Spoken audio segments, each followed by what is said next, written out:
good on him for reaching out to Derrick White. That's all I wanted. If you're going to do that tweet without any real context, I know that he tweeted after to Nike, I'm not scared about you or your resources, but to actually reach out to Derrick White and say, like, this has nothing to do with you. This has everything to do with the committee. That's all I wanted. My biggest thing. You always got to make anything public, but me and DWhite are good. Yeah. Okay. Well, I'm sure they are. I'm sure Jaylen called him, but this is just the new world order where you tweet something and then you get mad about people asking you about something you tweeted, which was obviously related to the thing that they're asking you about, but we don't really know because it was just an emoji. Yeah. But either way, at least we now know what the reason is in his mind. That he was left off of the USA men's basketball team, and it is the Nike stuff, at least in his mind. And he keeps saying more will come out, whether he's saying on the red carpet, like, I'll tell my story one day, or talking to Gary Washburn saying that more will come out. Like, what more could come out to prove him right, that Nike was the reason behind him getting left off? It could be like certain players, like you said, will speak after the Olympics. Well, no, like maybe, certain players that are with Nike might have said, hey, listen, I don't know. But I don't know. Why would you tease that? Either you know something or you don't. But whatever. I mean, Jaylen didn't do anything wrong. He just expressed disappointment, which I would have had too. My question, and I don't know if this is a total idiotic idea. Usually they are for me, guys. But is there the potential that Jaylen is morphing into, with more talent, what Marcus Smart became? Does that make sense? Where Marcus Smart was overshadowing, or was his constant demand for praise and adulation was interrupting the otherwise well-running machine of the Boston Celtics, that Jaylen and Jason needed the exodus of Smart in order to take control of the team. We all believe that, right? Yes. So is there because he's not more talented than Jason Tatum. Nobody believes he is, right? Right. Jason Tatum is a better basketball player than Jaylen Brown. Right. So Jaylen now, with all due respect, Courtney's right. He is the alpha times a billion. I mean, these are alpha moves. And if that continues, and it doesn't seem the trajectory is doing anything but continuing in that direction, what does that mean for Tatum? I mean that sincerely. I still think the team can win championships. Right. Tatum, I think it's like two people with two completely different personalities.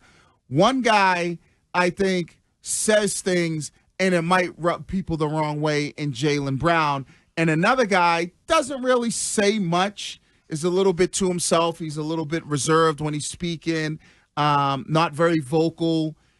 Don't really know where he stands on a lot of things, and that's the way he wants it to be. So I think it's more about how people are going to feel about their two personalities off of the court. But didn't you say in Maine that the best player has to be the alpha? The alpha in the sense of, like, this is my team and you know it. But it's not Tatum's team.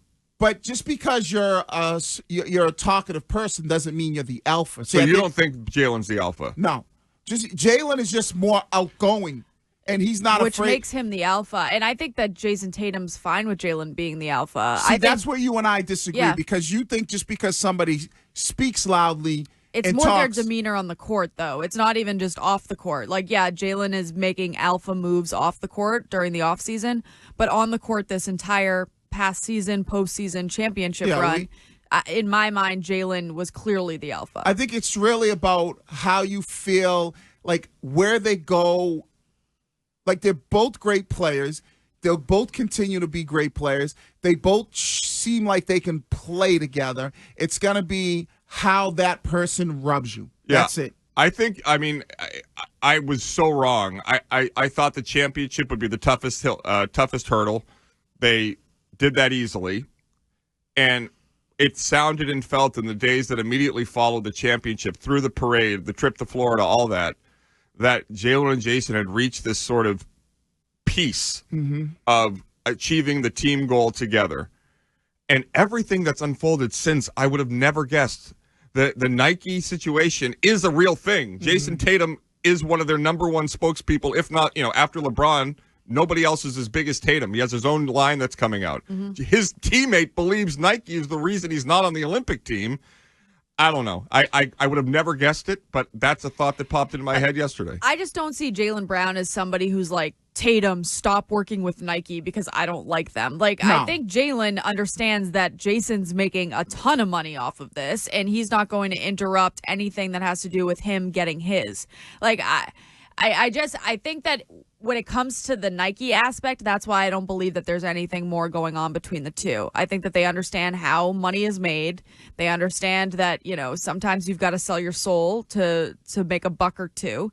And they will stand on opposite sides. And that's why Jason's not speaking out about it, because Nike's signing his checks. Well, and that's the other thing. You might have to, like, Jason might have to answer things because of Jaylen and some of the things that he says. Like, so if Jaylen says something about Nike, what do you think people are going to ask Tatum? Hey, your teammate said this about Nike, so it kind of puts Jason in a little bit of a awkward situation because he is such a big brand ambassador for Nike. I think as we watch these two, it's going to be more of when we get to the point, which guy's personality rubs you the wrong way more than anything. And I think that's what it's kind of, when we start to look at them, like there are people who don't understand Jaylen Brown and how he is as a person. Oh, and he's certainly much more open and in your face about what he believes. Right, but that rubs people the wrong way. Exactly. Because they don't know people like that.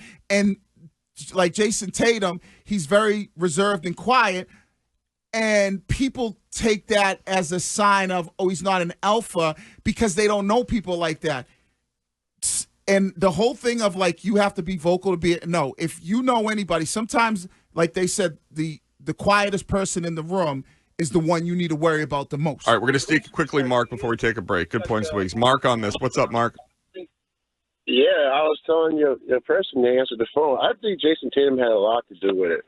I think Jason Tatum, as Steve Kerr, as the coach, he's a people's, players coach.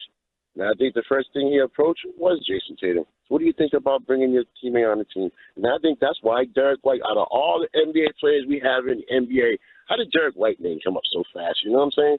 There's a lot of stars out there. He could have picked him over Derrick White, in my opinion. All right, thanks, Mark.